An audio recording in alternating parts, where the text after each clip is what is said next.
Hello everyone. आज की इस वीडियो में हम जानेंगे नंबर सिस्टम। वास्तविक संख्याएं ये नंबर सिस्टम का ही एक भाग है। वास्तविक संख्याएं होती क्या है? देखो, जो अपन ने पहले पढ़ चुके हैं कि प्राकृत संख्याएं, पूर्ण संख्याएं, पूर्णांक संख्याएं, परिमेय संख्याएं, अपरिमेय संख्याएं, यहाँ तक तो अपन ने पढ़ लिया था। इसके बाद में आती है उचित भिन्न, अनुचित भिन्न और मिश्रित भिन्न। ये यहाँ पे लिखा उचित भिन्न, अनुचित भिन्न और मिश्रित भिन्न। इनका अपन अभी एक्सप्लेन करेंगे। लेकिन वास्तविक नंबर क्या होता है? वास्तविक नंबर होता है सभी परिमेय और अपरिमेय। जैसे ये सभी परिमेय और अपरिमेय संख्याओं का जो समूह बन जाता है उसको क्या बोलते हैं? वास्तविक संख्याएं बोलते हैं। अब देखो, वास्तविक संख्या परिमेय और अपरिमेय की फिर ये इतनी सारी संख्याएं कहाँ जाएगी? जैसे प्राकृत संख्या, पूर्ण संख्या, पूर्णांक संख्या, ये सब की सब संख्याएं क्या होती हैं? परिमेय संख्या होती है। जैसे ये प्राकृत संख्या आपको पता है कि 1 से शुरू होती है और अनंत तक चलती है। पूर्ण संख्याएं 0 से शुरू होती हैं और अनंत तक चलती हैं। पूर्णांक संख्याएं माइनस अनंत से लेकर के और प्लस अनंत तक चलती रहती है, यानी इसके बीच में ये सब संख्याएं आ जाती हैं।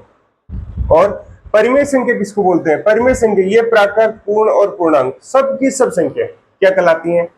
परिमेय संख्या कहलाती है। और अपरिमेय संख्या कौन सी कहलाती हैं? जिनको अपन वर्गमूल के अंदर लिखते हैं, जैसे 3 लिखा, √5 लिखा, √7 लिखा, वो क्या कहलाती हैं? अपरिमेय संख्या। और ये रूट में फिर अपन 1, 2, 3 सभी लिख सकते हैं, इसका मतलब तो नहीं, ऐसा नहीं है। क्योंकि रूट के अंदर वही संख्या लिखनी है जिनका 2 से ज्यादा गुणनखंड नहीं हो, जिनको अपन अभाज्य संख्या भी बोलते हैं। जैसे 3 में 1 और 3 का 2 संख्याओं का भाग जाता है, तो इसलिए क्या बोलते हैं इसको? अभाज्य संख्या, क्योंकि इसके ज्यादा गुणनखंड नहीं हो सकते। तो ऐसी संख्याओं को अगर अपन वर्गमूल के अंदर लिखेंगे तो वो कहलाती है अपरिमेय संख्याएं। अपन चर्चा कर रहे हैं वास्तविक नंबर की। तो वास्तविक नंबर के अंदर ये सब की सब संख्या आएंगी। प्राकृत संख्याएं, पूर्ण संख्याएं, पूर्णांक, परिमेय, अपरिमेय, उचित, अनुचित, मिश्रित, सब की सब संख्या किसमें आती हैं? वास्तविक संख्याएं, जिनको अपन बोलते हैं रियल नंबर। तो इसमें लिखेंगे कौन सी? जैसे आप इसमें 0 भी लिख सकते हो, 1 भी लिख सकते हो, 2, ऐसे ही इधर कहीं तक चले जाओ, ऐसे ही इधर माइनस में भी कहीं तक चले जाओ, वो क्या कहलाएंगी? वास्तविक संख्याएं। और इसके अंदर एक बात और, इसमें भिन्न वाली संख्या, जैसे 1/2, 3/2, -5/7, ऐसी जो भी संख्या भिन्न की हो, वर्गमूल की हो, वो सब की सब संख्याएं इसमें आ जाएंगी, वास्तविक संख्याओं में आ जाएंगी। उसके बाद बात करेंगे अपन उचित भिन्न की। देखो, सिंपल सा ट्रिक है आपको याद रखने के लिए। वह भिन्न संख्या जिसका अंश छोटा हो, अंश छोटा हो, वह क्या कहलाएगी?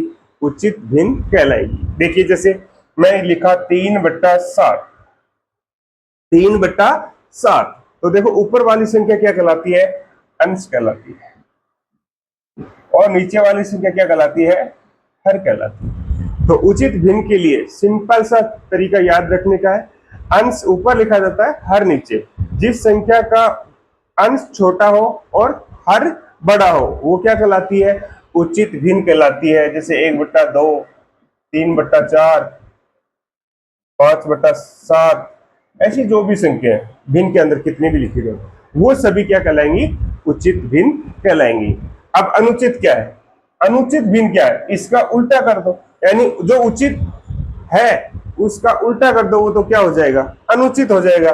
जैसे मैंने यहां लिख दिया 4/3, 2/1, 7/3, 7/5। देखो, इन सभी जो 4 भिन्न मैंने यहाँ लिखी थी, इनका क्या कर दिया? उल्टा कर दिया। तो अपन सभी का उल्टा करके थोड़ी देखेंगे।